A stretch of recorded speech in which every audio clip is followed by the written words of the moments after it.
Despite the area cuisine not being particularly known for wheat, Indonesia is the world's second biggest consumer of instant noodles. In 2023, they ate 14.5 billion servings, according to the World Instant Noodles Association.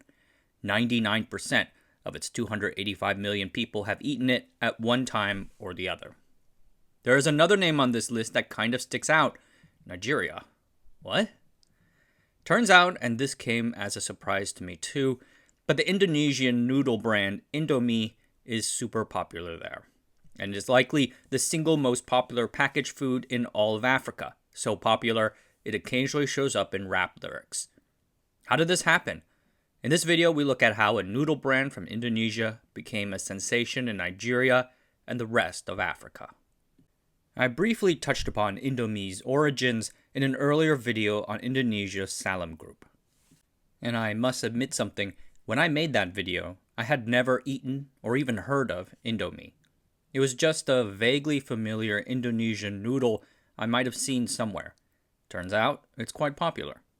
And this video, by the way, is not sponsored by Indomie. They seem to prefer the K-pop band New Jeans than Asianometry.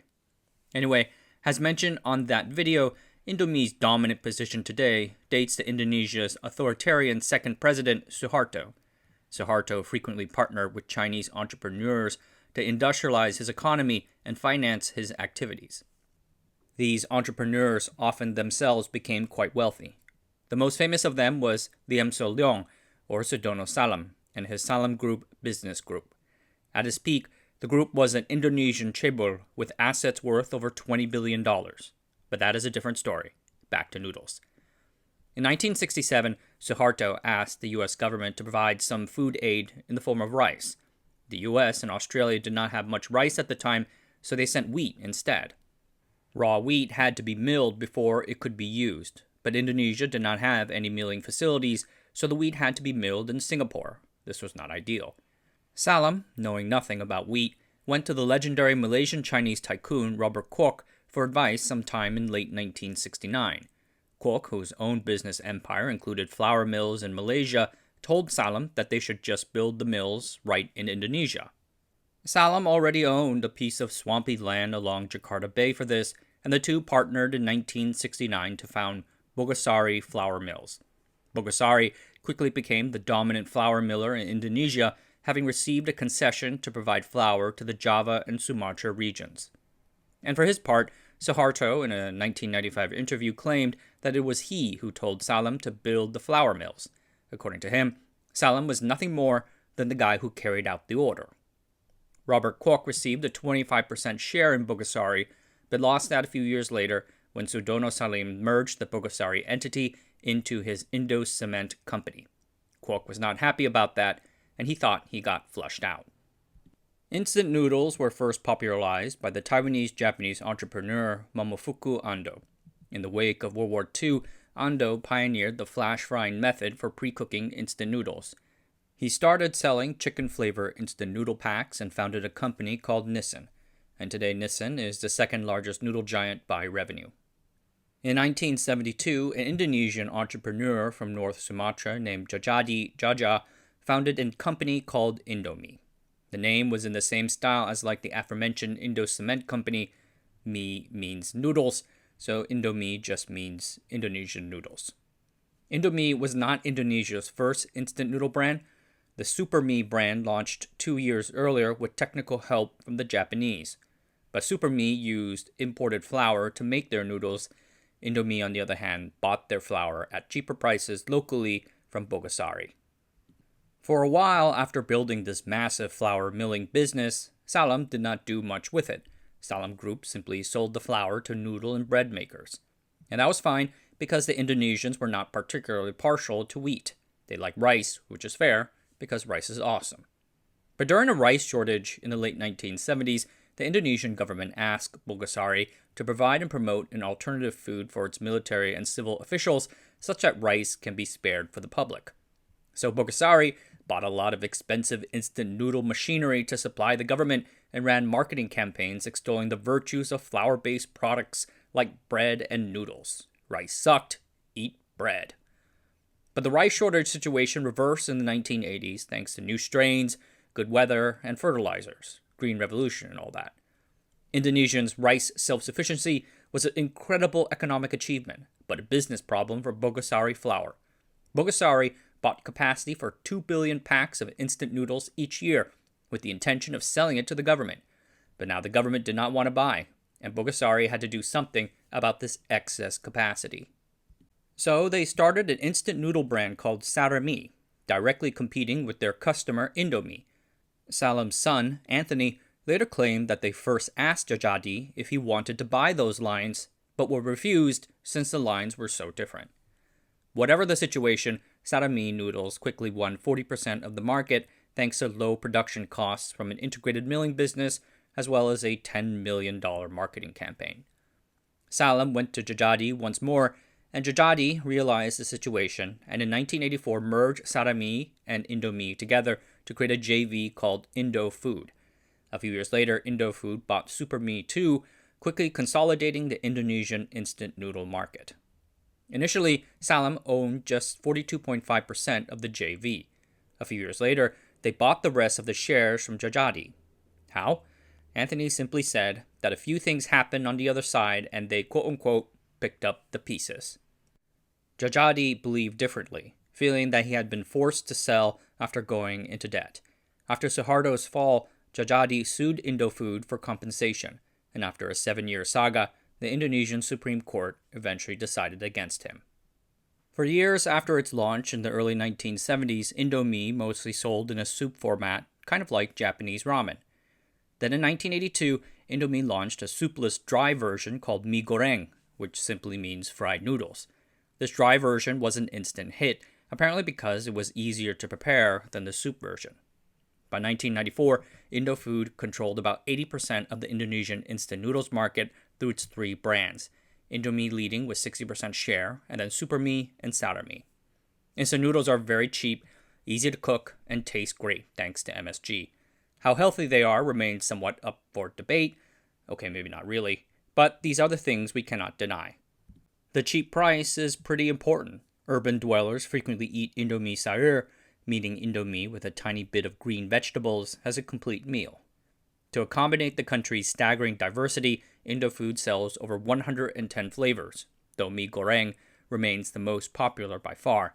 And Indomie is also halal, which matters in the world's largest Muslim population. In the late 1980s, Indomie noodles started going abroad. It seems to have started out as a word-of-mouth thing, Indonesian foreign workers bringing it with them abroad, but over time Indofood caught on, striking partnerships with local companies. Indomie has arguably made the most progress in the Middle East and Africa, where I suspect their halal status helps. In Saudi Arabia, their current share of the instant noodle market is claimed to be over 95%. And there is an Indomie factory in Syria. Somewhat surprisingly, it has stayed open throughout that country's long-running civil war, providing cheap food for the locals. Several times the factory almost closed due to high import costs, but the government repeatedly stepped in to get things back up and running. But it is in Africa's most populous country that Indomie has really made perhaps its most significant impact. And with that, I think it's now time to chat about Nigeria. I have not mentioned Nigeria much before on this channel, so maybe we can do a quick overview of their cuisine. But first, I should point out that Nigeria, like Indonesia, is a highly diverse country with over 500 ethno-linguistic groups, so what follows is a gross generalization. Nigeria is warm and tropical. Its agriculture is amenable to growing fruits, cotton, palm trees, pineapple, watermelon, mango, banana, cocoa, peanuts, and dates. So the local cuisine blends indigenous carbohydrates like yams and cassava with beans and local meats to make various delicious salads, snacks, soups, puddings, and heavy sauces. This cuisine has been influenced by the area's colonial history, first the Portuguese and then the British. These influences added New World vegetables, curry, potatoes, and chicken. For example, the addition of tomatoes and curry powder to a local rice dish called jollof rice. What there is not, however, is wheat, and with that, wheat-based noodles. And yet Nigerians today love instant noodles. In 2023, they consumed about 3 billion servings of it. So how did Indomie make their way into the country? In the early 1920s, Kanchan Vaswani, the youngest son of a well-regarded physician named Seth Tolaram, traveled from British India to Indonesia. The family hailed from the northern British Indian province of Sindh. It was traditional for Sindhi men to go overseas for trade, following the trade routes of the British Empire. So Vaswani worked with his brothers in Indonesia for a bit before returning. Then came the chaos of the partition of India. The Sindh province became a part of Pakistan. With large-scale violence breaking out, Vaswani and his family fled with only what they had in hand. His daughter simply remembers them locking the bungalow and leaving. They would never come back. They chartered a bus and traveled to Karachi, and then from there took a ship to Mumbai. They stayed at a refugee camp there in Mumbai for a few months. Then they went to what is now the city of Chennai before connecting to Singapore. There in Singapore, the local Sindh Merchants Association helped arrange passage to the city of Surabaya in Indonesia in March 1948.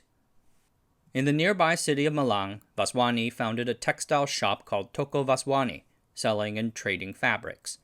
In 1950, the company adopted the name of the family patriarch to become the Tolaram Corporation, expanding into chain retail, selling garments and home fabrics. They grew very well by sourcing product in bulk directly from the manufacturers, giving them a price advantage. Their stores put their cheapest textiles, the stuff used for school uniforms and such, in the back. Parents walking to go get that often saw other more expensive things on the way like wool and bought that. In the late 1960s, the company opened a small procurement center in Singapore. Then in 1975, they moved their headquarters there as it better suited their international trading operations. Gradually, the company diversified their product lineup, entering into pulp, chemicals, and paper products. They also had stakes and factories all over the world, from Estonia to Latvia to South Africa to the United States. In 1977, a Sindhi merchant friend suggested to Mohan Vaswani, son of founder Kanshan, to go to Africa. After spending time in Nigeria, Ivory Coast, and Ghana, Mohan decided to open shop in Nigeria because of their high population, relatively high per capita income, and a lack of consumer electronics. Thusly, Tolaram became one of the first Singaporean companies to do business in Nigeria, trading electronics, textiles, and fishing nets. It was a bit of a risky time in Nigeria's history to do business. The country was then under the rule of its military after a succession of coups. Then, in the early 1980s, the economy fell into a foreign exchange crisis due to high spending and a shortfall in oil revenues. But being a private company still run and controlled by its founding family, Tolaram can afford to invest for the long term. Their first textile factory in Nigeria lost money for almost 9 straight years. In 1988, having already been in Nigeria for over a decade, Tolaram began importing noodles from Indofood to Nigeria. The idea to do so came from Haresh Aswani, who first joined the company in the 1980s. Aswani and his brother Sajan had seen Indomie's massive success in Indonesia and thought that they could replicate that success in Nigeria too. Nigeria's population seemed similar to Indonesia's. The population was young. Average age was like 16. And it was not only growing very fast, 3% a year, but also becoming increasingly more urban, 23% in 1981 and 28% in 1988. But on the other hand, 50% of the Nigerian population did not have access to drinkable water, and 78% lived on less than $2 a day, though noodles were priced to be pretty cheap. So Tolaram started by positioning Indomie as a food for kids. At the time, the average Nigerian family had 5 children, so the thinking was that busy mothers entering the workforce can buy Indomie noodles as a cheap but stomach-filling food for their kids. Things got off to a rough start. Nigerians had no idea what to make of this new food. They initially thought that they were being sold worms, and since they are used to eating with their hands, they didn't know how to eat the noodles, let alone cook them.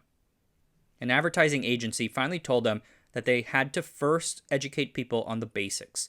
So Tolaram hired people to go to the supermarkets and schools to demonstrate. Open the packet, add 2 cups of water, boil it, and remove the water, then add seasoning. They hired people to walk onto the streets during Nigeria's legendarily bad traffic jams and demonstrate Indomie. Nevertheless, for the first 6 years after market entry in 1988, sales volumes of Indomie noodle packs in Nigeria did not really set the world on fire. Nevertheless, management still believed in the product, and so they doubled down. They looked at ways to cut expenses. About 40% of Tolaram's cost of the product was in freight, and they were importing 40 to 50 containers a month. It made sense to skip all that and make product inside the country. In 1995, the company struck a deal with Indofood to create a joint venture called United Foods, receiving the right to manufacture, brand, and sell Indomie noodles in all of West Africa. With this, Tolaram built their first noodle factory in the country. But the joint venture still lost money for several years after that. It got to the point that Indofood apparently lost faith and tried to pull out, but Tolaram asked for another year. And then in June 2000, they launched a new flavor, onion chicken, along with a massive marketing promotion with giveaways and raffles. Onion chicken was a massive hit.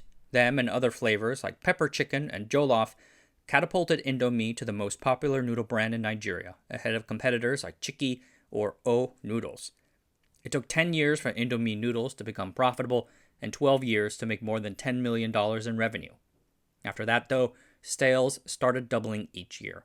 By 2004, they had a second plant and was producing 40 million noodle packs each month. By 2010, a billion packs a month. Today, there are over half a dozen plants around Africa producing noodles not only for people in Nigeria, but also in Ghana, Egypt, and Eswatini. And despite there being 17 plus new competitors in the market, Indomie remains dominant. Indomie's success starting in 2000 launched the company onto a different path.